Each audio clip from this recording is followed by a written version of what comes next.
Can you help? Can you help me? Can you help? Self-Helpless! Can you help?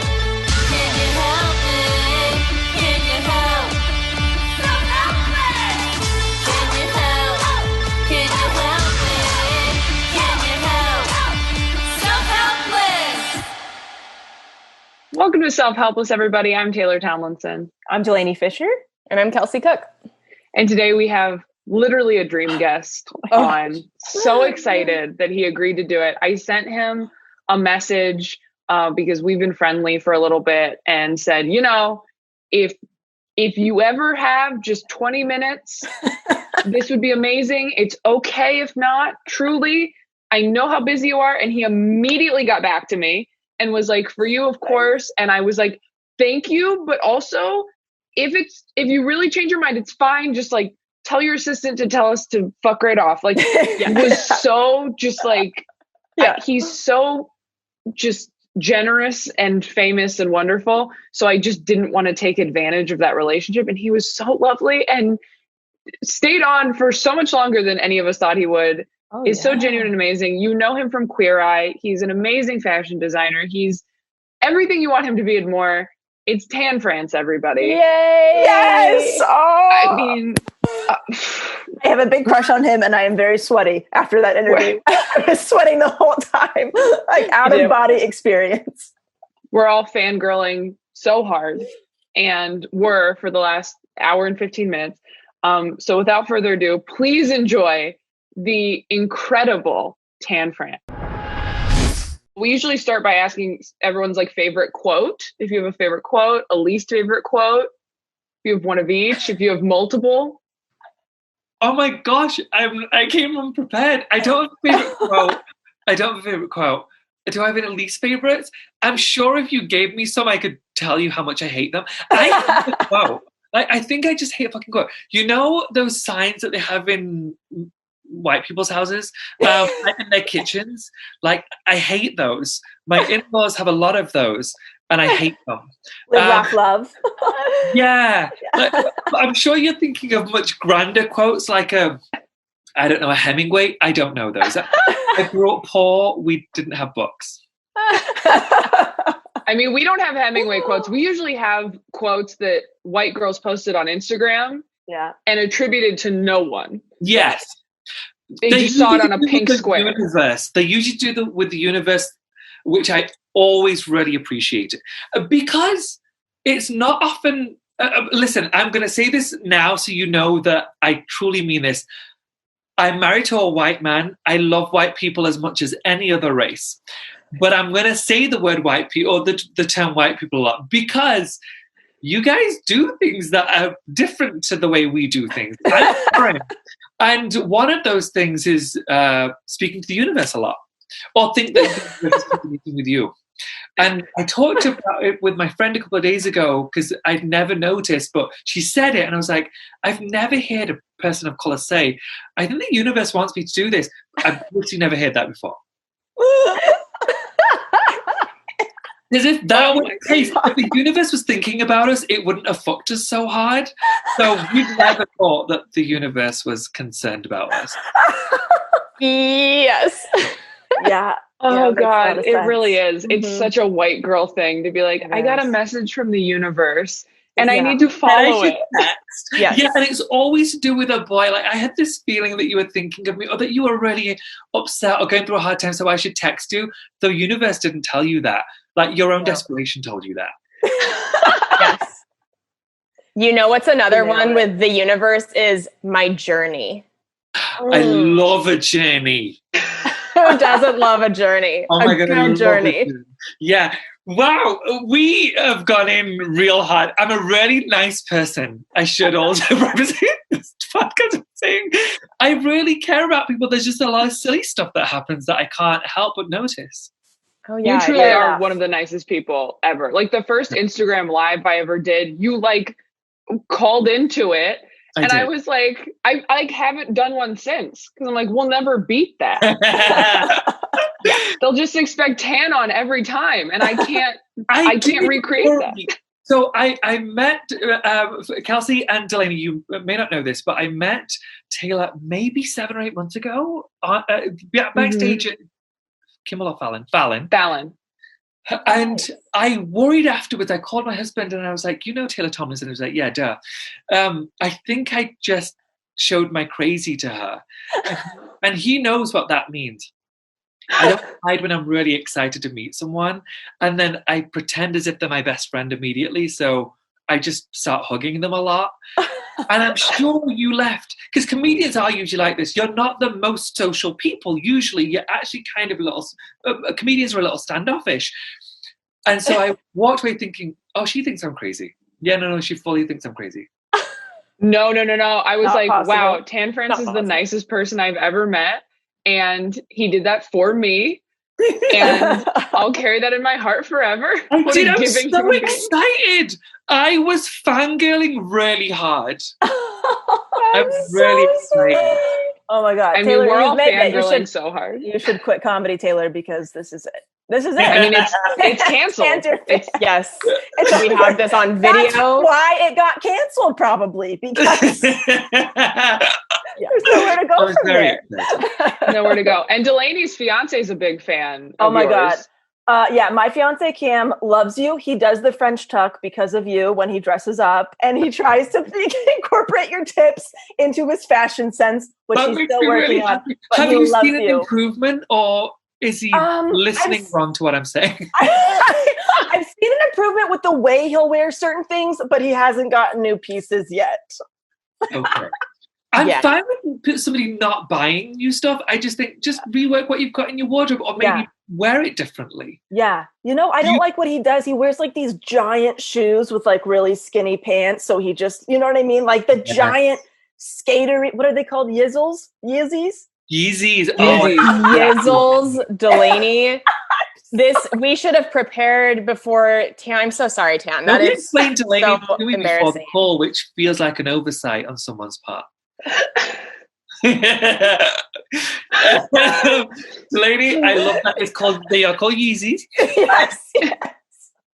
Just tell him maybe avoid the super skinny pant. Okay. I can do that. Just, I know that it is when women do it, it's a thing. Like, I get it. When men do it, it's too skinny sometimes, especially on straight men. Yeah. It's like, maybe this is his leg and this is his shoe. Do a straight leg instead of a skinny. It's a lot. Okay. I'll tell him that. Thank you. Now, how often do you have people ask you for fashion advice just in like your life? I mean, are you just that person now to everyone you come into contact with? Literally about an hour ago, I got a text from a friend saying, okay, I'm doing this thing many times a day. Truly many times a day. My friends have always done it though, which I like very much. It's when it's people I've never met before, and it's confusing. And this is going to sound harsh, and to anyone listening, it's not meant to be harsh. It's just I do so much of it for a living. And so when I get my DMs get blown up regularly with, I'm thinking of this for my wedding, or my husband, I don't like the way he dresses and it's our wedding soon, or it's a birthday soon. What do you think he should wear? And I think, I can't give you a consultation. That's not physically possible. I mean, I could, but I just don't have that much spare time. Like even during COVID, I don't have that much spare time. And so yeah, I do get hit up a lot for advice. If it's just one quick thing, I can answer that in a heartbeat. If they send a picture saying, do you like this? No. Like,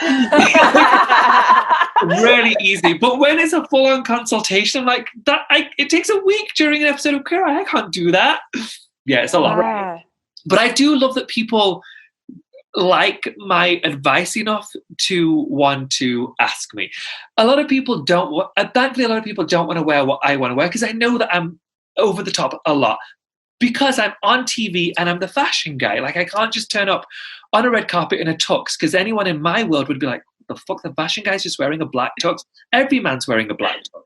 So you have to step it up so you look a little kookier than most. So I always say, I'm not saying dress like me, but I would happily have you take my advice. Because I know how to dress a person on a street. Like, I'm not completely deluded. Right. Also, you're an expert. So it's like a doctor telling someone to, eat less dairy. the doctor's probably very, very healthy, like very strict diet plan, but not everybody can achieve that level. And I do love that you've compared me to a doctor, because the amount of training I go through is similar. I do feel smart as one. Yes, I will take that. That's Dan, how did your love of fashion develop? Like, what's your background and journey with your journey? Yeah! Yeah. Delaney is killing this. You are killing this. You can have your own podcast. She's going to, because we're going to kick her off. So Yizzles with Delaney Fisher. So I will tell you about my journey. I'm Muslim and I'm Pakistani, and not to sound condescending, a lot of people don't know where it is, so I'm just going to tell you, it neighbors India, and so we have a certain culture that doesn't really embrace Western clothing. And so I didn't really wear that as a kid.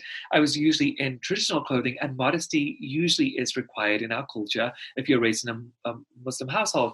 And so I was required to wear just really unflattering clothing. But I would watch, I was obsessed with Melrose Place and 90210 when I was like 5. Like, I knew what an abortion was when I was like 5 or 6, which is shocking.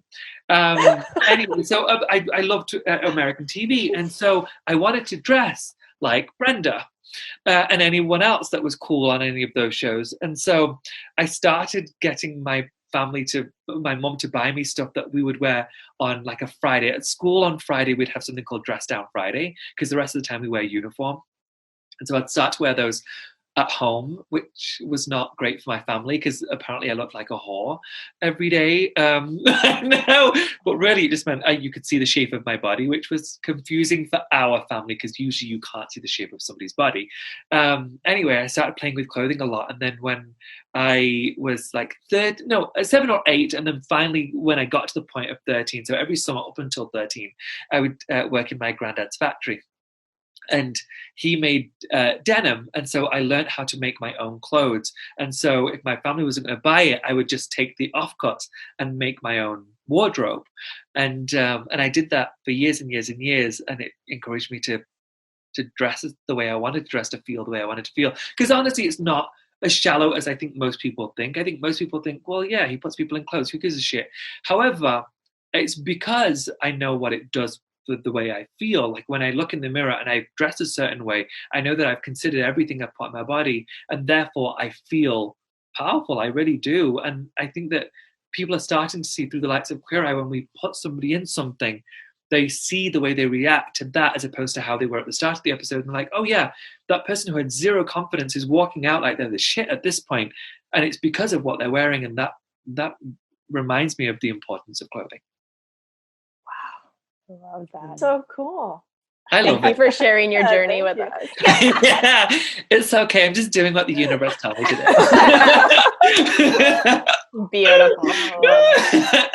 Yeah, I really do. I watch. I'm a real people watcher, and I watch when I'm out and about. Or a couple of years ago, before Queer Eye, I would sit there at a coffee shop in the window, especially in Europe.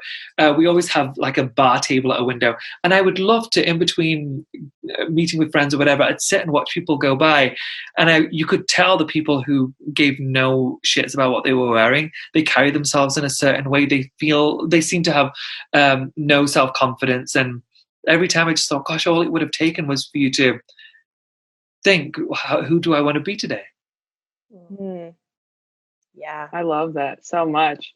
Yeah. How did Queer Eye come about for you specifically?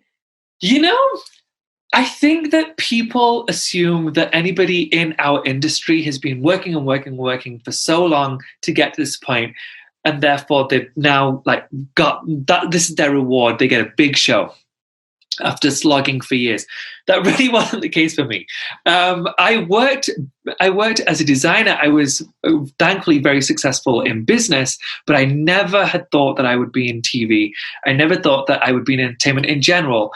I truly am one of those unique stories you hear where somebody called and said, do you want to be on a TV show?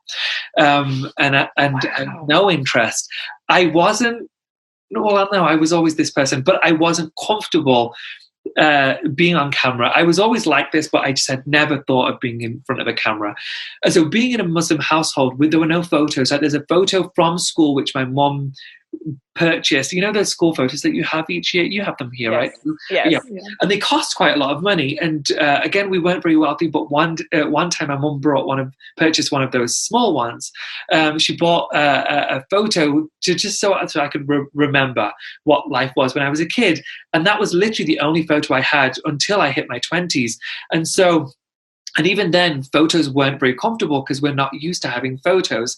And so getting the job and saying, okay, you're the first one to shoot on set, and there's a crew of 36 people on set waiting to shoot you today, and you stand in front of those cameras thinking, I don't even have my photo taken, and you want me to perform in front of this whole crew of people? Truly terrifying. And so I didn't want to do the job. I didn't want to do the audition, so I turned it down a couple of times, and then somebody asked if they could FaceTime or Skype me just to meet me. And I was like, yeah, sure. They'd seen me through my social media. I didn't have a social media following really, other than through my business. And I would just introduce what new products we had that month. I was the designer, and I had women's clothing businesses. So I would talk through what new styles were dropping that month. But because of that, somebody from Netflix was a fan of the brand and loved my videos because I was myself. I was a little bit sassy and I was very opinionated. And so she was like, there's this guy who just retired. I retired when I was 32. I saw my businesses and things were real good. And then she was like, well, he's got to be available. We're looking for somebody. We haven't been able to find this final person who could fit into this role on Queer Eye. And so they're like, he's available, let's ask him. And so we did a FaceTime call. It went really well. And then they asked if I would come to LA, and I was like, oh no, thank you, I'm definitely not going to get the job. Like, I'm brown, I'm Muslim, like this, you're never going to put somebody like me on TV. I'm not going to waste my time, thank you. And I don't need this. I'm comfortable just chilling at home now. I'm going to travel the world and have my children, and that's it. But they convinced me to come out. They were like, it's not going to hurt. Like, it's just a day. All we're asking for is a day out of your life. And so I went, and I loved the Queer Eye boys. We all met and we got along so well. And then I said, yeah, this is a really long-winded story. I'm almost done. Oh, no, it's great. Amazing. And then I got the job. And then we went to start shooting a month later. I turned up on set, and I was so nervous. And most of the season for season 1 is shot out of order. That is all random. But the first episode is the actual first episode we shot. And if you watch that episode, I'm really quiet. I cried in between every scene because I was so nervous. I'd tell them I needed the restroom, and I'd cry and then come back on set. And I felt physically sick. And so within the first 3 weeks, I tried to quit twice. I was like, this isn't the job for me. I'm not an entertainer. Please let me go. And then they were like, no, we'll sue you. I was like, all right, great. Please don't sue me. Okay. But I got real bitchy. I was like, if you try and sue me, I'll sue you. Like, you think that you're that powerful? I was like, I've got money too. I don't know who I thought I was. I was like, you think I haven't got an attorney? Anyway. They convinced me to stay. And honestly, I didn't, it wasn't just the pressure of the cameras. And I've told this story before. And so for anyone listening, I'm so sorry if you're hearing the same story over and over again, but it's the truth. It wasn't just because it's terrifying being in front of 30 random people who are waiting for you to dance. It was, I honestly was terrified thinking people are going to come for me so hard because there aren't people like me on TV, and you don't want to be the first one because people have their opinions and they're really nasty. And if there isn't somebody like you, there's probably a reason. It's because they were also too scared to be on TV and to put themselves out there, because you then do represent, I apparently represent over 1 billion people. There are 1 billion people like me in the world, but we just weren't ever given a platform. And so when you are the only one, you are expected to be perfect. You're expected to not fuck up at any turn. And it's actually really difficult, really difficult. All of us are valuable. Wow. Yeah. Oh my God. It's an unbelievable story. So with your like very big rise to fame, of like fame that you didn't even really want, like how have you handled that? How have you handled, I mean, you guys are such big advocates of self-care and mental health and everything.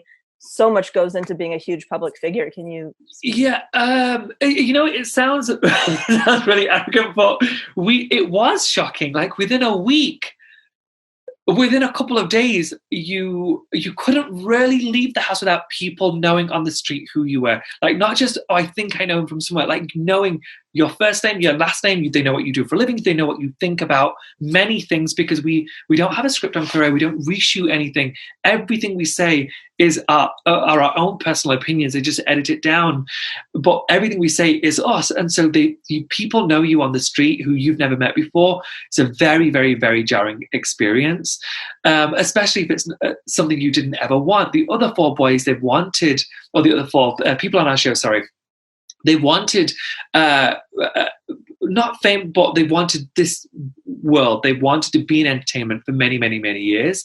And so for them, it's something that they've really managed to reconcile in their heads what that might feel like. There's no preparing you, but you at least know that if you do get to the point that you want to get to, you do sacrifice a lot. For me, I wasn't prepared for it, and so it was difficult. Giving up your privacy completely. It's very rare that I leave the house when I'm in my home state right now of Utah. I also live part-time in LA. I don't really leave the house there unless it's a work event where I know that we're going to be safe. It's a weird feeling. And it's not that I feel actually unsafe, like somebody's going to physically attack me. It's just there's always a camera up. Whatever you do is being photographed. And the strange thing is that I've been forced to live this way. When I first, when the show first came out, within the first few months, I met up with a friend for brunch. We were in New York, and this person was going through a breakup, and I held his hand across the table to console him. And within a day, it was on every stupid scandal piece of press. Tan's on this date with some rando. Tan's been married for 10 years. Who is this person? And it was shit like that really made me think, okay, you've got to be really careful now. Your life isn't just your own. And that's what I meant about the pressure, like the amount of shitty DMs I got. And the amount of shitty DMs this other person got saying, you're a homewrecker. I was like, no, he's one of my closest friends. My husband loves this person. What are you talking about? And so it just puts your guard up really badly. And so you just think it's just not worth going out. So I don't go out. Instead, I have people to my house. Like I have people at my homes regularly, because it's just not worth being out and somebody creating some random shitty story. And to go on, it's not just my husband, who is very secure. God, I love my husband so much. We have truly the best relationship. He knows I ain't interested in no one. Like, he's had my attention for 12 years. I ain't going nowhere. However, it's not just about him. Like, when those articles come out, his parents read it, his sisters, his brothers, like, people start to doubt, even though they know me, a picture says so much. I can argue it till I'm blue in the face. If I'm holding somebody's face, I'm just a very affectionate person.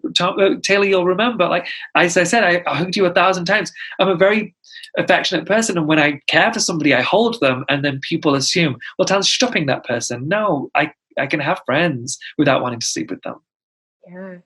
How did your husband react to you turning down the job, being offered the job? Was he very much like, I agree, like, you don't want to do that? Or was he like, do it? Yeah, he's the one who convinced me. I wouldn't be in this without Rob. He said it for the right reasons. He did highlight the negatives, which is you may, if it's a big thing, you might give up your privacy. But I had moaned to him for years and years saying, where are our people? Like, where are our stories? Nobody give a shit about our people. And I wasn't just talking about the straight brown community, because there are a few representatives within our community. There's like Mindy Kaling and Jamila Jamil and Hassan Minaj. There's a few. Camille Nanjiani. There's like literally like less than 10, but there are a few. Yeah. Whereas especially within the gay world is painted as white and black. There are options in media. And so he was saying, you've moaned for years and years saying that people don't see you, people don't care about your stories. You might have an opportunity to be the first one that finally gets to say, there's another version of what it is to be gay and Muslim and queer and an immigrant and all those things that I represent. And yeah, he convinced me, and I'm really glad he did. Yeah. What are some of the biggest things you've learned in your relationship that make it so amazing? It's so cool to hear you guys have been together 12 years.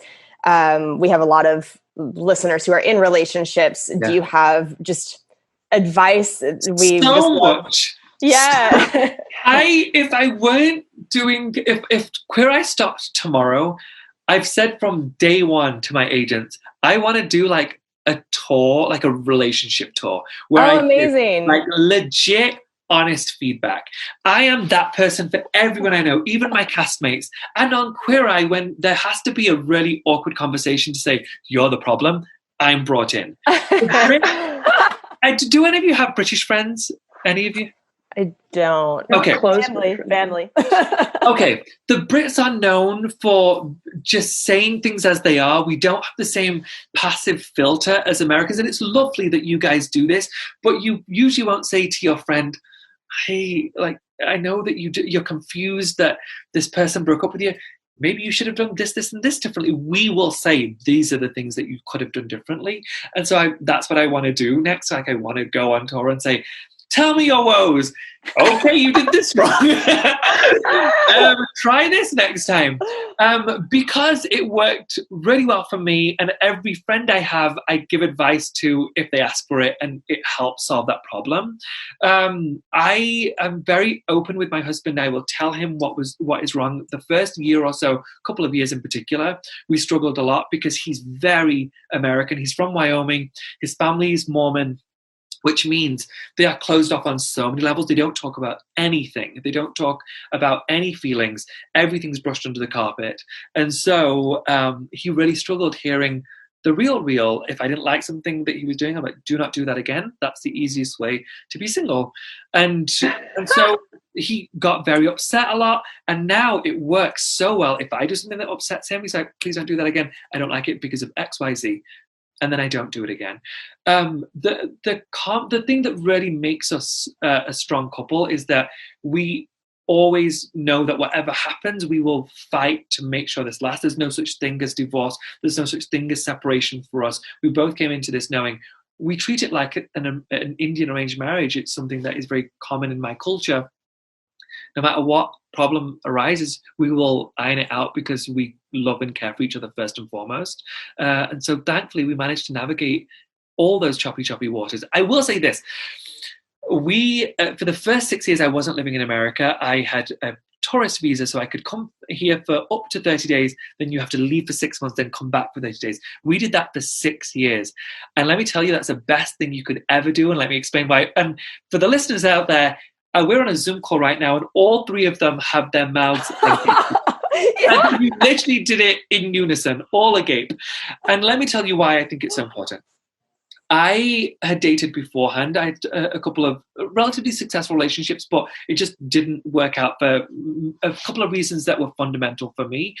But then I came to America to start dating because I was in my 20s. I wanted to sleep my way across the country. Like, that really is the way it is. I did really well with American boys. They couldn't understand what I was because of my voice and my coloring. So it just really excited them. And then I met my husband, who I love very much. But when you can't when you can't be with somebody physically, you take sex out of the equation. All you have is emotion. All you have is conversation. And so you almost have dated somebody at some point where the first 6 months, that sex is that good, where you're like, oh, he's the best. And then 6 months down the line, you're like, what the fuck was I thinking? This guy's a cunt. Like, the cunt. But you didn't see it. You didn't see it because he was dicking you all kinds of right. And so what I learned from this was, when he's not around, I can't be intimate with him. And so all I have is conversation. I get to know him on such a personal level. Nothing shocking. So within a few months, nothing was ever shocking to me that he did in his behavior, because every day for a couple of hours we would do this. And there was no physical intimacy to jade your impression of a person. Yeah. That's so... Wow. That makes total sense to me on that end of it. I have heard so many other times, though, where it's like the exact opposite. that because you're not having that in-person interaction, you're missing out on what their actual energy is, or maybe some just certain things that you only get in person. Did you experience that at all? No, personally, I disagree. Okay.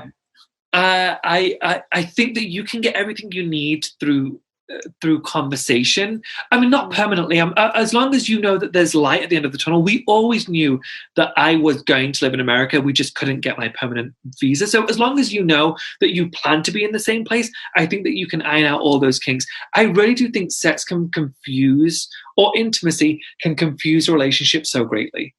Yeah. Yeah, that makes sense. But yeah, you're right. There needs to be an end date in mind. Yes. Otherwise, it'll drive you crazy. Absolutely. If we thought that we would live separately for the rest of our lives, it wouldn't have been for me. But we knew that we were working towards a common goal of actually being together. And in the meantime, we were going to get to know each other as much as possible so that when we can be together, there are no surprises. Mm. So it was for 6 years, 30 days. 3 months on, 6 months off. 3 months on, 6 months off. 3 months on, 6 months. And we were married for 4.5 years of that time. We got married a year and a half after we met. Wait, so when you got married, you didn't have like a marriage visa or anything? No, in America, I love my country so much, but we were a little delayed with the gay marriage rights. And so it wasn't legal here. So we got married in London, and then we had to wait a few years until America finally caught up on decency, and then they recognized us as humans, and then we were allowed to be together again.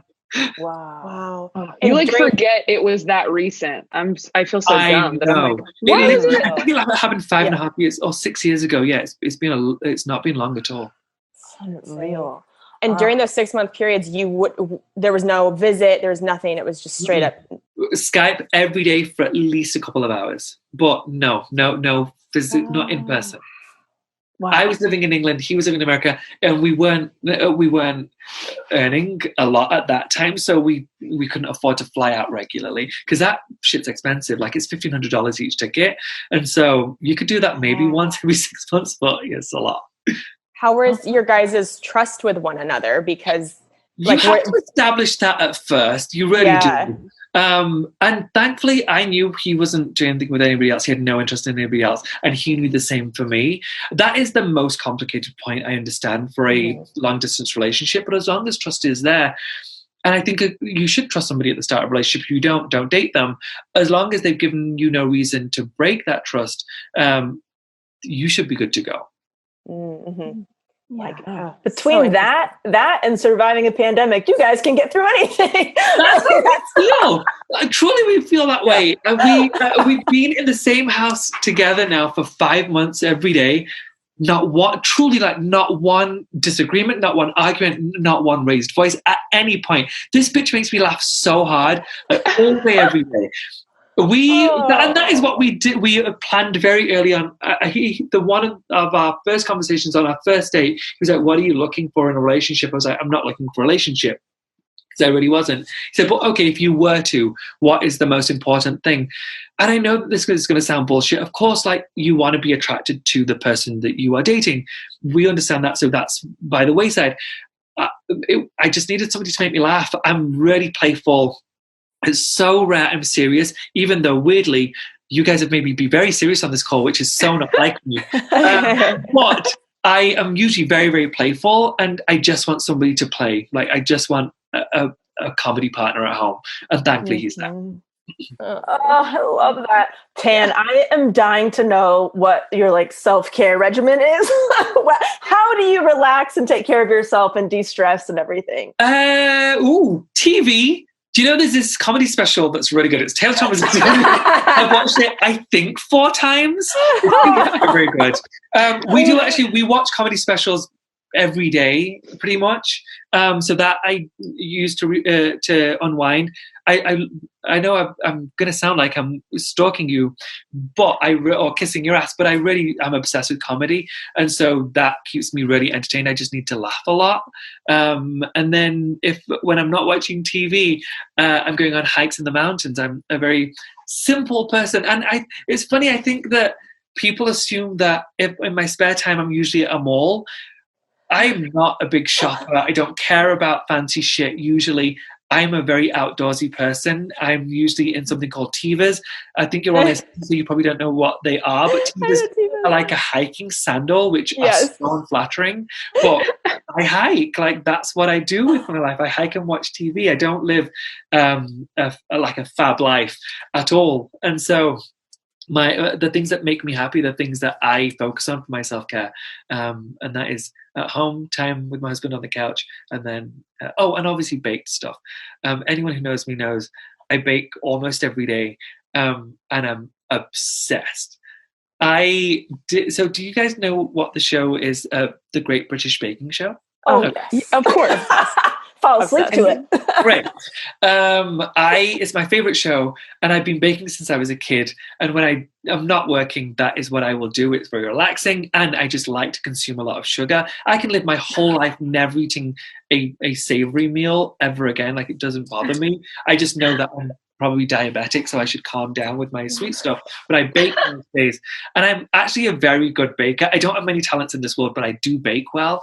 And I did Celebrity Great British Baking Show, which doesn't show in America; it's in the UK only. And I won, and it was my dream. You won! Oh my God! My dream.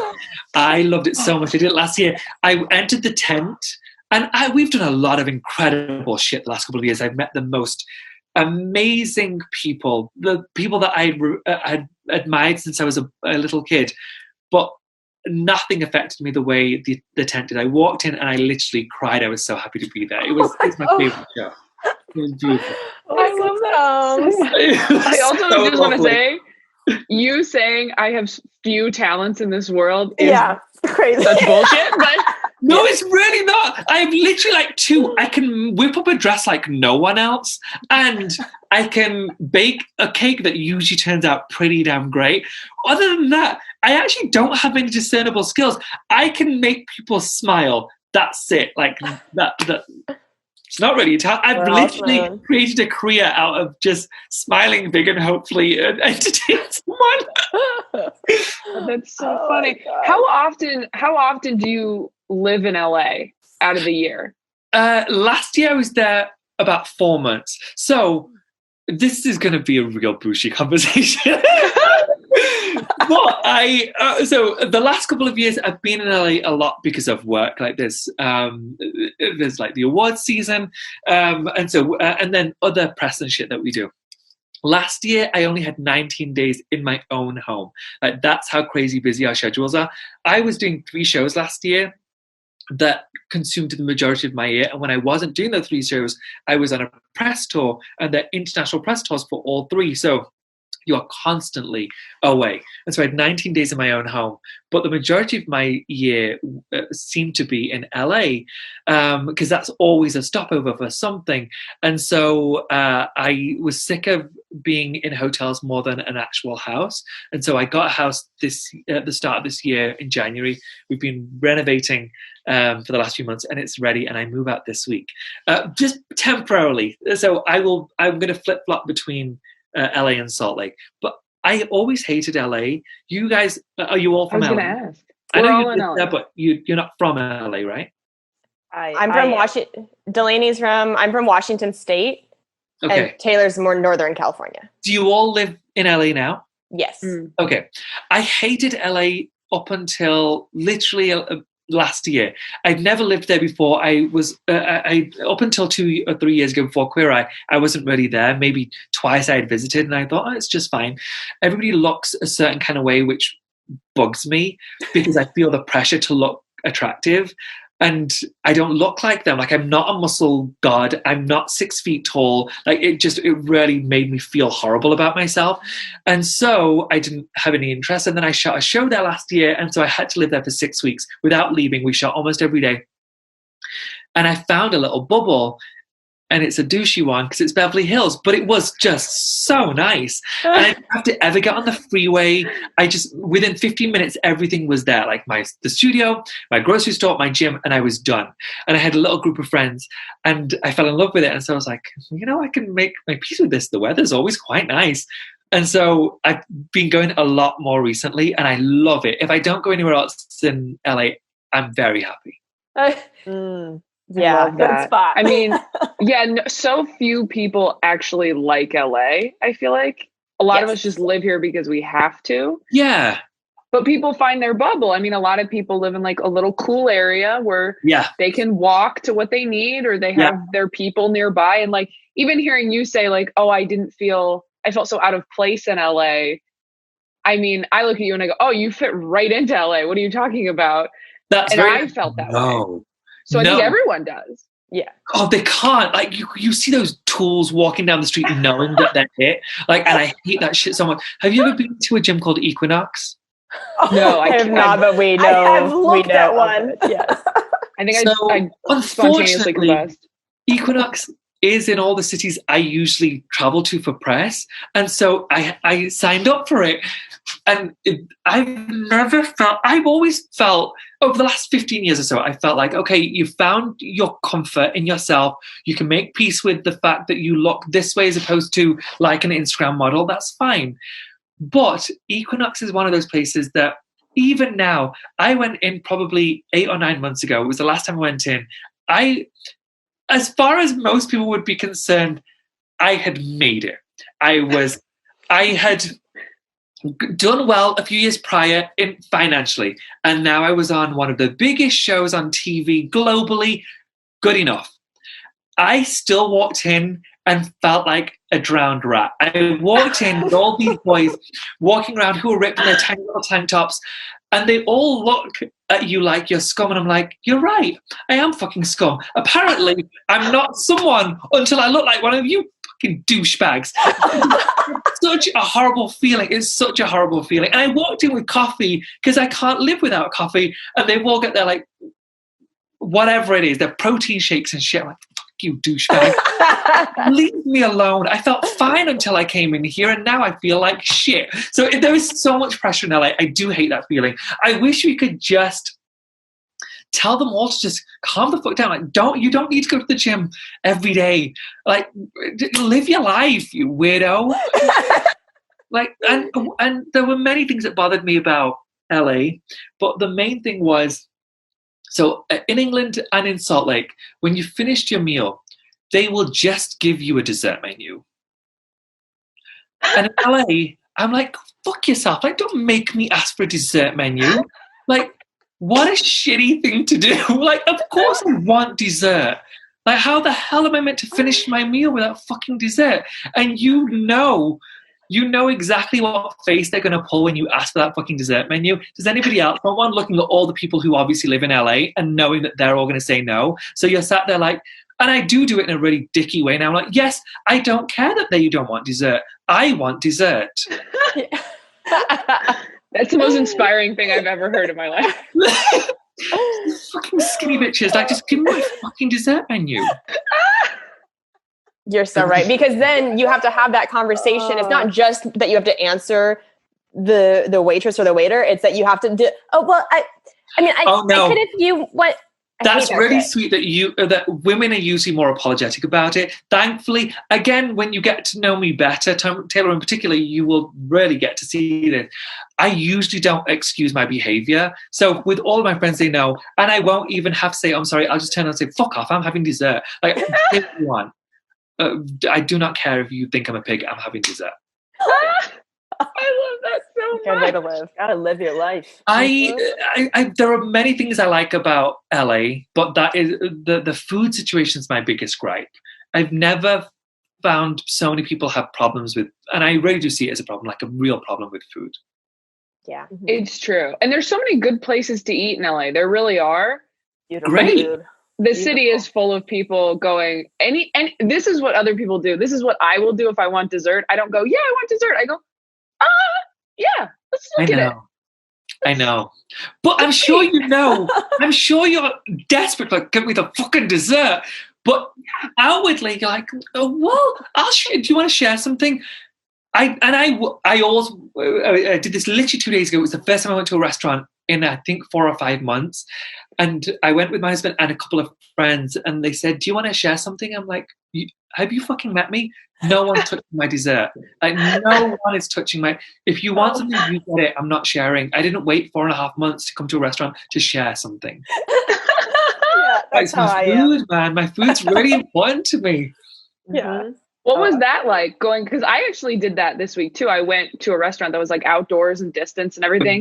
Yeah. And I was very stressed out for the first like 10 minutes. Yeah. And then you settle into it and you're like, okay, I'm all right. Which is so funny because I went to protests and I wasn't nervous about it. But at a restaurant, I was really nervous. How did you guys feel? In Utah, it's not as rough as LA right now. Right. So it wasn't as intense, and we went to a smaller town further outside of Salt Lake, so it felt a little safer. However, yeah, within the first 15, 20 minutes, I kept saying, "Does this feel weird?" Yeah. And I'm sure everyone at the table was like, "Fuck off, yes it does, but don't say it." Because but obviously you're not going to wear a mask whilst you're eating, but it just felt strange to see no one in a mask. I don't know. I really can't rationalize it. It just makes no sense. I'm just a little scared.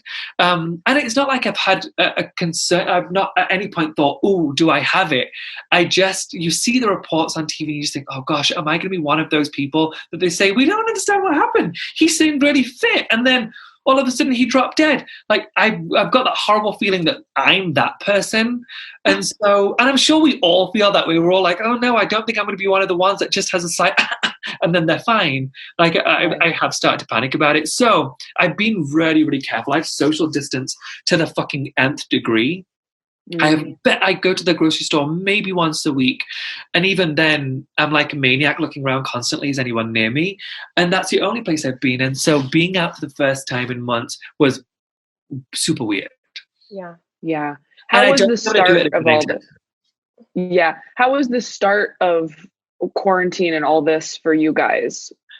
It was super weird. So we were filming Queer Eye season 6. We had just started literally 5 days prior. We had all moved to Texas to start shooting the show on the Sunday. And then by the Thursday, we were all like, "Okay, I guess we go home for a couple of weeks until we ride this thing out." And so we flew home, and nothing really was going on in Texas. And I flew home, and within a day, apparently no more toilet paper was available in the state of Utah. And so that was really confusing. There wasn't any milk or bread. So it didn't feel scary until we went to the store. And I'm sure you all saw the movie Contagion. I've watched it a few times over the last few years. And I was thinking, oh no, I know what comes next. They start to go to homes. Like they start to loot people's homes. So the only thing that worried us wasn't actually the fear of getting COVID. It was that somebody's going to come to our house and try and take whatever we have. And that was terrifying. Thankfully, that didn't happen. And so over the next few weeks, we just stayed in as much as possible. And it's not worried me up until this point, really, that I'm going to get it until I was out. That's the only time it's screwed us over. Up until this point, we're some of the incredibly lucky ones, and I understand that. We're not worried that we can't go to work. It's just for the first time I've been able to be home. I've owned this home for 2 years. I've never been here longer than 3 days up until COVID. And so for me, it was just lovely to be home and to be with my husband for longer than a couple of days a week. Yeah. Which I know sounds horrible because I know that the world is struggling so much, but for some people, being at home is the ultimate luxury. Like they haven't done it in a long time. For somebody who truly lives on the road, I hadn't done it in so long. So I was grateful to be home at least. Yeah. This is a bit of a gear shift, but you and each of your castmates are experts in these various areas on the show. What's something that you've learned from your castmates that has been maybe something you incorporate into your daily life or just a big game changer for you? It's not that they all teach little things that I absolutely take away. However, it's not so much that. For me, it's like an overall attitude shift. Up until the point when I started on Queer Eye, there was still certain homophobias. I'm not homophobias. things that I was concerned that if I showed them, people might not like me as much. For example, if I had an effeminate side, I wouldn't show it as much. I would hide it away just in case somebody thought, oh, he's too faggy for me. Like, I don't like him because of that. Or I don't like that he crosses his legs, or I don't like that he moves his hands so much. And being with 4 other queer people who we all encourage each other to just be ourselves. Like, forget that the world expects a man to be masculine. That can fall by the wayside. Just do who you are, and that's all that you can do. That's the thing that I've really taken away. And with every season that we've shot, I've gotten more and more comfortable with just highlighting every part of my personality. Some of it's incredibly feminine, some of it's not, and I'm fine with that. If you had told me that I would be comfortable crossing my legs for the world to see 3 years ago, I would have told you that it would never happen. I know that if I cross my legs, I'd have to quickly slap them back to the other position so people don't think that I'm a concern. And that really is how life used to be. Whereas now, I'll throw on a heel and I don't give a shit if somebody's got something to say about it. Yeah. That's nice. Yeah, so that's my biggest amazing. takeaway. That's my biggest takeaway, is just to be authentic and not be massively concerned with what people think. And I know, again, every time I say something, I'm like, don't forget what the haters will say. And so for all you haters out there, I get it. I'm in a position of privilege. Like, I know that I get to be a certain way. When you've hit a certain level of notoriety, you are afforded privileges that you wouldn't be afforded if you were just average Joe Schmo on the street. I'm sure Joe Schmo couldn't wear a pair of heels and get away with it. I know I can, because I'm on a red carpet and I'm wearing those pair of heels and people celebrate my bravery. I understand that there's a big difference, but I do like to be in a position where I get to be myself. Yeah, and to encourage other people to be themselves. Yeah. We know you only have an hour. Delaney, do you have any last questions? I was just going to say, any final words of wisdom that you would like to give to our wonderful listeners, and obviously whatever you... words of wisdom. I have no words of wisdom. I'm not very wise. But I will say that the way is something that I've talked about a lot over the last couple of years. The way that we are with ourselves is often really shitty. And the one thing I've noticed with every one of the people that we've helped on the show over the last few years is that we don't do ourselves many favors in making ourselves feel better and allowing ourselves to be happy, because we think it's selfish, or that we just think we're not worthy of it. I think take those moments where you can celebrate who you are and highlight the best of who you are. And if it means having a long bath and forgetting about all the drama in the world right now, the stress of the world right now, that doesn't make you a bad person for being selfish for an hour. That means that you need time to decompress before you can go out and fight that fight again. Or when you get dressed up in the morning, you look in the mirror, if you want something that's a little more put together, and you know that, I don't know, the neighbors don't have that fancy thing that you have, that you're wearing right now, don't feel shame about it. If it makes you feel good about yourself, and therefore you're in a mental place to be able to help others, then so be it. We've got to stop beating ourselves up and judging ourselves so harshly, and just be a little kinder to ourselves. There's something that I do that I've been doing for many, many years. When I brush my teeth in the morning at the start of every day, I don't put clothes on before I brush my teeth. The first thing I do, I step out of bed. My bathroom's just there, and I will brush my teeth in my underwear. And it usually takes a couple of minutes to brush your teeth. If it doesn't, you're definitely not doing that right, and you're going to have major problems. So when you're brushing your teeth, I just look at myself in the mirror, and I know that I have many flaws that people might see, but I don't care about those within those 2 minutes. In my head, I'm thanking myself and whatever there is out there for all the things that I do like, and I see the things that I'm grateful for, especially in the positions that we're all in. We're all doing something very public. People are always ready to tear us down. They're always ready to say, this looks stupid on you, you look cold, you look ugly, you look fat, you look skinny, you look this, you look that. I can take that for the rest of the day if I know that at the start of the day, I at least know that I like these few things about myself, no matter what anybody else says. I like these things about myself. So I start on my physical things, and then I will focus on my the other things that I have about my personality that I like. And no matter what somebody says to me for the rest of the day, and I get it all day, every day. I'm sure you guys do in your DMs too. It's a shitty feeling, but I feel so much stronger thinking, you may think that, but I know this, and this about myself for sure. Was That's so so good. good. Good Love advice. that you're like, I'm not wise. Here's the But- wisest thing you'll hear today. Seriously, good takeaway. Oh wow. Yeah, thanks. Oh. No, I don't want to go yet. Give me 5 more. I've got questions for you. Oh my gosh, are you kidding? We're trying to be respectful of your time. Yes. Oh, no, I'm Yeah. fine. All I've even day. got more time. I don't have a call till 3:30 my time, which is 2:30 your time. I've got time. Okay, so has anyone ever interviewed you three on this together? Not Really? directly, no. Great. Okay, this is what I do for a living. And so I want to know, how did this happen? Where did we meet? How long has it been going on? And how do we feel about it? Great. Love it.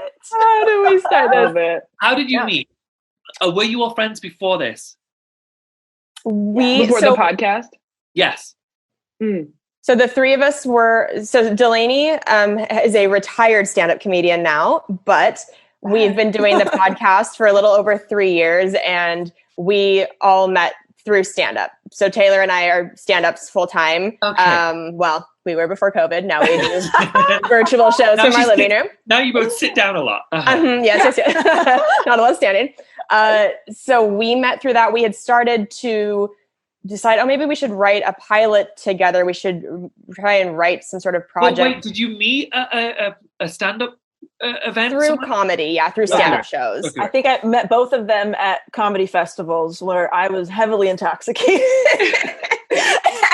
Always a good way to get on stage. Yeah. Love blossomed from there. Yes. So when you said you retired, people were just sick of you Yeah. turning up on stage inebriated. Okay, great. I left entertainment and I started a business. So now I'm a creative consultant. And so now I'm like a stay-at-home comedian, at least on the podcast. Okay. And then who came up with the idea to do a podcast? Taylor, wasn't it you who was like, we should do a podcast I while was we're like- doing this? Yeah, I think I was like, these two like hot girls aren't going to stay friends with me unless we have a weekly project. And we'd like written this pilot together, and we were like, "Ugh, but that takes forever and we don't know if that'll get made." And we were like, I was like, we should do a podcast. We all like self-improvement. We all like self-help, and, kind of feeling it out. And within like 20 minutes, they had emailed me back with like ideas and a name and a Google date. Doc. Yeah. Yeah, Google Doc. Kelsey was like, I have all the That shit. equipment. I know how to Yeah. edit. Like, it was like linking up with two other people who had also been the leaders in every group project in 6th grade. I know. Everybody was very similarly minded. What happened to the pilot? Just out of interest. Did you ever finish it? Pitch it. We didn't. Something weird Somehow happened. another network had picked up a project that was identical to ours, but with 3 men instead of Mhm. 3 women. And so And that will always trump 3 women. Mm-hmm.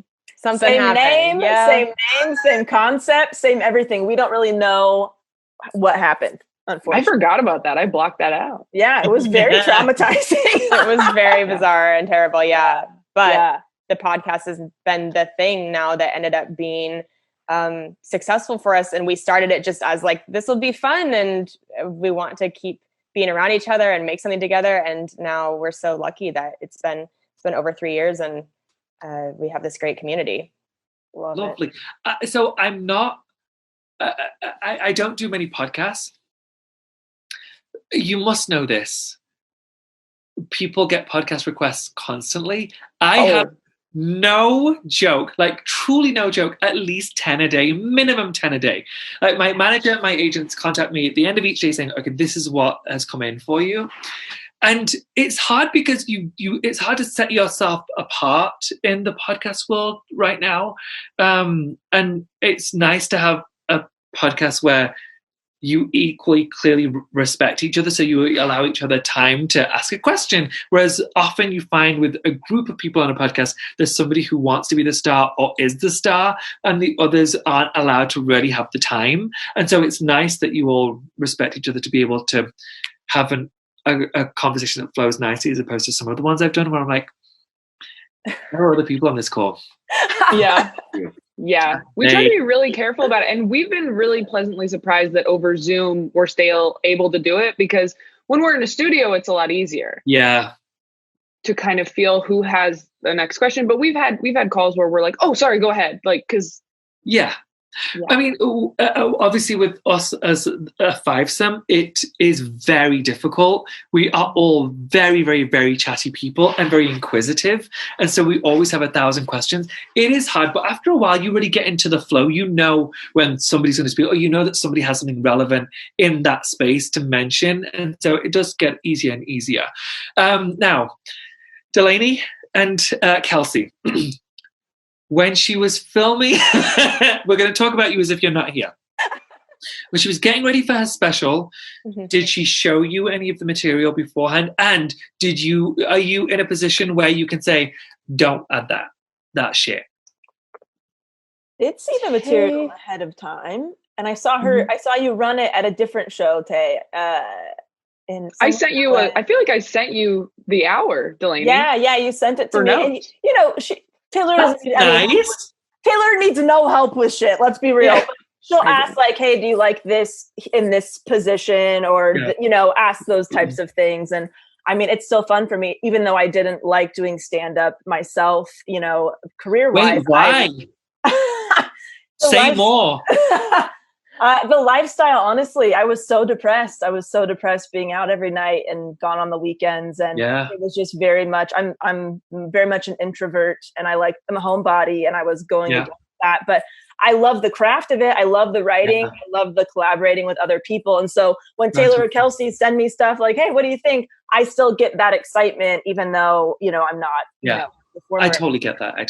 Being on the road is really fucking hard. Really, really, really taxing on your mental health. I when I mentioned that comedians are often a little distant, I think they see some shit on the road. I get super I'm always super lonely, and I can talk to a brick wall for at least 2 hours before I realize it hasn't said anything. But even I struggle on the road after a while. It is an incredibly lonely place. It takes a real stamina to get through it. And so I can see now why when I meet very successful comedians, that they've been through this a long, long, long time, and they don't want to do the small talk anymore. It's too hard. Yeah, you have to Taylor and Kelsey love it so much, and they're so amazing at it. It's like you have to love it so much to do all the other stuff that is required of you. Yeah. And I didn't love it as much, unfortunately. But I love what I do now, so it worked out. Good. And so you saw her show, and did you go for the live? Where did you do your live? Like the actual taping? Portland, Oregon. Were either of you there? Delaney was. Kelsey had shows. I had comedy shows on the weekend. Yeah. Did you know when you were? So I promise the plan wasn't to make this all about your comedy special. I'll ask you in real life as well, I'm sure. But did you know when you were in the audience? Oh no, this is going to be good. This is going to be a thing. Can you sense it when you're at a show? Like you can tell that something's going to hit. Oh, Taylor or me? Taylor. Delaney, you about asking you, Delaney. Oh, I mean, I had seen, I mean, they're both hilarious. So anytime, I mean, I know a lot of their material now. So where the laughs are going to come, or, like when they've added something new, which is really exciting and stuff like that. But can you tell when they're nervous on stage? No, I feel they're freaking professionals. They're pros. They are cool as a cucumber up there. And honestly, they're the only two comedians I watch. They're the only comedy shows I still go to, because it's like I'm here for my friend. There are a couple of other incredible women, and I know you know them. Oh, of course. You know all of these people. Of course. I recently saw a lady called Rachel Feinstein. Mm-hmm. Yes, really made me laugh hard. It was so vulgar, which I really appreciate in a comic. And then Wanda Sykes. If you haven't seen her special called "I'ma Be Me," have you seen this one? Oh, it's so good. Kelsey, I told you I've got questions for fucking days. I could go on for literally an hour. Kelsey, do you ever perform in LA? I do all the time. Okay, Taylor, as you know, because we've been texting about it, I'm coming to LA soon. Whilst I'm there at any point over the next few years, if Kelsey's performing, will you please take me to her show? I would like to see. Yes. Can we give yourself a fucking shout out? Where can we see your material? Oh, you're so sweet. Well, so I've done a few TV appearances. I did the Tonight Show and a Little Late with Lily Singh on NBC and a Comedy Central thing, and that's all on YouTube. And then I just shot my first comedy special, and that airs on Epix in either October or February. It depends on which chunk they're putting it in with programming. But were you happy with the performance? I was. It was such it was shot like 2-3 weeks ago during the pandemic. So it was shot out in an outdoor venue, socially distanced. Such a strange way. When you're coming up in comedy, thinking of your first comedy special, would have never pictured it during a pandemic. People like with their masks on, and but it felt so good because we have been without performing live for months and months. It's never gone this long in my life not performing. So it felt almost like a time capsule performance that I got. It's cool. I got to do this during this time and do jokes specifically about what's happening, and that it will exist in this, like, people will watch and go, oh, this was during the pandemic. Look at everybody sitting spread out. I've got a couple more, and then I promise I'll let you get back to your lives. When you are workshopping it and when you're not filming it, do you find it easy? Does the camera add a pressure to you? It does to me when I'm on camera. It's nerve-wracking. Does it make it? Absolutely. Yeah, I think the more you do it, the quicker that can kind of fade out of your mind and kind of just get into the set. But always, right when I get on stage, I'm very aware of, like, oh, wow, okay, there's a camera and it is close to my face. Yeah. And so it's more than just, am I telling the jokes right? It's like, is my face contorted weird? Is my hair stuck in a fake eyelash? It's like, it's just so many. We've talked about it as women doing TV performances for comedy, that there's just other things you have to think about, unfortunately. I mean, you are right. Women have more pressure. However, as a gay man also, to a certain extent, there is pressure. And what I will say is that must have a side, right? Everybody has a side when they've done something public. Great. I still have to figure that out. Okay. We all take our time to find. It's got to be in your time. I found mine, and every time there's a camera, when they start to come on this, no. And I do love now when I've gotten to a point where I can be like, no. It feels so nice. Like if the cameraman starts coming over here, no. Global sensation, please. Yeah. Please shift. It's not that. It's to the left. It should be. No, it's just I've hit a certain age, and I'm like, I shouldn't have to put up with that angle. I'm 37. I don't want to be seen there anymore. There's age on that side that isn't age on this side. Move the fuck over here and get the younger side. Really? Okay. And the last one, and we're done. Kelsey and Taylor, I need you to answer this in the most honest way, but not about each other. Are you happy with Kelsey? No. I'll start with you. What? Oh, there's more. Are you happy? No. Are you happy with what you wore, Kelsey? And how did you choose what to wear? Because whenever I'm doing like a big thing, and obviously for a comedian, their special is the thing. Like that's your Oscars night, I guess. Sure. How do you decide what you're going to wear? Because that's evergreen at that point. Like you're going to look back on that in 15 years and think either yay or nay. How did you decide, and were you happy? What a great question. Well, it was outside. So there were these other factors in it of like, it's going to be a little chilly. I went on stage after 11 p.m. Wait, where were you? LA? Yeah, shooting. It was shot in Burbank, in like the hills of Burbank. And they were like, it gets pretty cold at night. So yeah, it is. Okay, fair. So that right there kind of cut out some options where it's like, well, I'm not going to be out there in a tank top or a dress. It's going to be different. So I wore black boots, black skinny pants that were tucked into the boots. Was it a black bodysuit with it? Like a black t-shirt bodysuit with a light pink jacket over it. And I wanted to feel confident, but comfortable. Taylor and I have both done TV appearances where we've gone the more feminine route in how we've dressed, and we feel beautiful, but there's a big part of comedy where you need to feel really comfortable and like that you can move. It's not a just stand and pose. It's you're not a dolly bird. Yeah. You gotta be physical sometimes. And so I felt physically comfortable in what I was wearing, but I also looked in the mirror and was like, I'd kept my hair down for it. I had, full makeup on. I felt confident, but I could still move. Good. Taylor Thomas. Could have used your help though. Would have loved some tan expertise. Did you panic about what you were wearing, or did you know? Like, yeah, I know what I'm wearing. For the special? Yeah. Oh no, sorry. Go ahead. Who are we talking to? Oh, sorry. I don't know. Taylor. Yes, Taylor Thomas. Oh, sorry. Oh, yes. Go. For the special, I bought like so many jackets that were very just similar. I just wanted to wear exactly what I wore on stage to perform in clubs and wherever else, but like a nicer version of that, like a more put together. So I always knew like, okay, black jeans.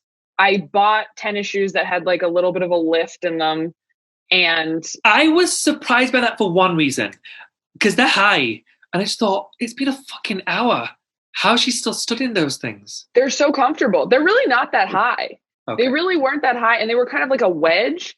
So they were really comfortable, actually. Surprising. Okay, good. Yeah. Okay, good. You look lovely. I just, there's every time I see a woman on stage in a heel and it's an hour, I now know what it's like to be in a 3 or 6 inch heel on a red carpet for half an hour, and I'm ready to chop my feet off. And when you move, actually, it's easier when you're walking. You guys are mostly stood in a very small space. You're not moving around a ton. That shit hurts your feet. I applaud you. Yeah. And then I'm going to offer one tip, a quick tip that I've never shared on the show. But I was thinking about comedians earlier, and have you ever watched a comedian and all you can focus on is their sweat pits? Like they've got like really bad, they're pitting out super bad. And I always think, God, why didn't their stylist, if they don't have a stylist, why didn't somebody just tell them there's a really easy solution? There's underarm sweat pads. So no matter what you're wearing other than a tank top, doesn't work for a tank top, but anything else, that you can get them in like a pack of 50 from like Target, whatever. They look like sanitary towels, but much, much thinner. But you've got like the sticky part on the outside, and you put them on the inside of your top. You would never know you're pitting out. Like you don't need to do the armpit Botox. You just wear your pads under your arms, and you're good to go. So for your next special, if ever you think, all right, it might be a hot one, here you go. Did I have pit stains? I didn't have pit stains. You didn't. You had a jacket on. That's why I wear jackets. I honestly did. When I saw the jacket, I thought anyone who was doing an hour and doesn't have a layer on is nuts, because you are going to see that for sure. You're going to see that. And I know you said, Kelsey, you said it was going to be cold. I would take the cold any day over a warm studio. Any day. Yes, for sure. That helped. When I've seen on camera, it's only happened a couple of times when I've seen myself with pit stains or just like sweat and more sweat. I can take anything else. Like I could sneeze and have like the kid thing hanging out. I can make my peace with that more than pit stains. Right? Yes. So there's my queer eye. Thank you. That was good. Thank you. Well, for sure. You guys, pit pads. Thanks for giving me an hour and 15 minutes. Thank you. Oh my gosh. You are so kind and amazing and lovely. And I know how many podcast requests you must get, which is why when I messaged you, I was like, please, if you don't want to do it, it's completely fine. I'm so comfortable with a no. I say I'm real good with a no. If I say yes, it's because I truly care for the person and I want to do it. And I knew I'd have a giggle. So thank you so much. Really, I appreciate you having me on. You guys, it's been so fun. And Kelsey and Delaney, it's lovely to meet you. So nice to meet you. Too. Hopefully I'll see you in real life at some point. Yes, that would be love fantastic. that. Thank you for wanting to come to a show. I really want to come to a show. Taylor, I'm not fucking lying. Like, when you know you're going to a show, just text me if I'm in town. I really would love to go. I'll drive. Absolutely, yeah. Once everything's open again and we can do that. And if you want to watch a creepy comedy special, I have a free one on YouTube called Love at First Cousin. If you guys watch comedy specials every day. Oh my gosh. It is about romantic cousin relationships. Taylor, So, It's so good. you obviously have Delaney's. Would you send it? Like, that's so up my Yes, alley. Will you I'll please send it. Yes, Send it please. right now. It's So what you- made Michael Bublé fall in love with Delaney. oh, Michael Yes. Bublé watched the special, and he was Big on the show recently. I just Okay. I talk about cousin fucking Tan. So if that's your thing, I mean, I've got so many of mine. So yes, apparently it is. Weirdly, mostly female. So yeah, that's my thing. You guys enjoy the rest of your day. Thanks so much for having me. There's a producer on here, and I forgot. Oh, Aaron, I will send you this voice recording in a moment. You guys, thank you so much. Stay safe. Thank you. You're the best. Bye. Bye to you all. Bye, Tan. Oh, he's amazing. I'm in shock. I just can't believe that happened. I just didn't want it to end. What do I do with the rest of my day now? Oh my gosh. Can That we was all my whole please- day. Can we all just please hang out? Yeah. We can go somewhere. We could go somewhere outside, safe. Oh was yeah, amazing. that was one of my favorite episodes just because Yeah, that sure. I just really enjoyed that conversation, and hearing about his background too was so interesting. Yeah.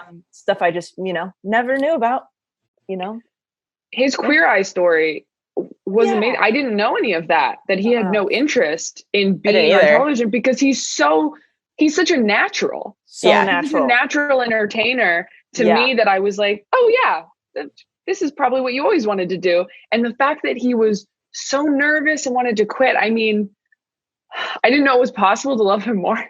I really didn't. Yeah. Yeah. No, same. So great. We have an wow. iTunes review, right? Yes, we do. This is from Proud Helpster K.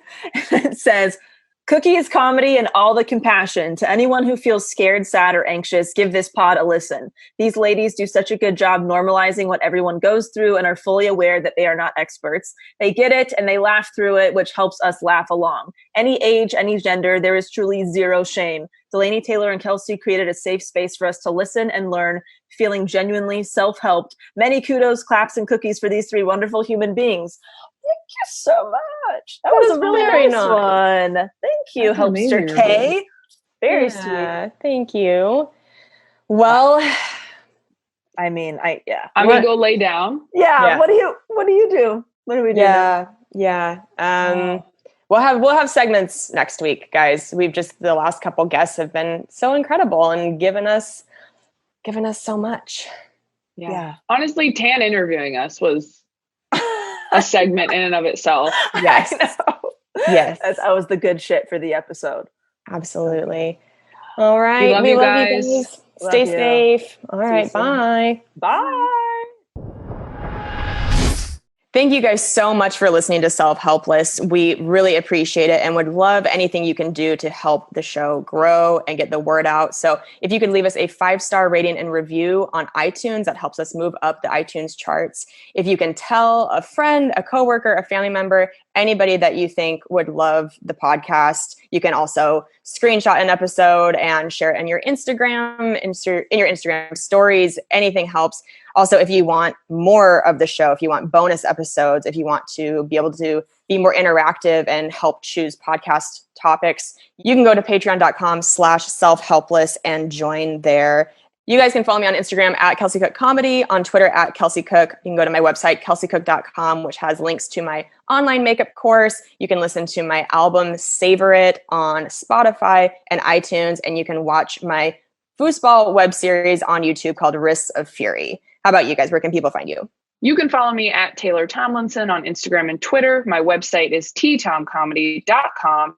And you can watch my 1-hour special streaming on Netflix right now called Quarter Life Crisis. Awesome. And you can find me at DelaneyFisher.com. That's where you'll find information about my one-to-one consulting and my online courses. So basically, if you're a business owner, podcaster, or comedian, and you're looking to either start those things or grow those things, you can reach out to me for more information. I also have an email list at DelaneyFisher.com where I share my favorite tools, tips, treats, and free shit. And then we just want to say a big special thank you to our wonderful editor, Emma Erdbrink, and our fantastic associate producer, Humaira Nawaz. And you can find everything that we all just mentioned at selfhelplesspodcast.com.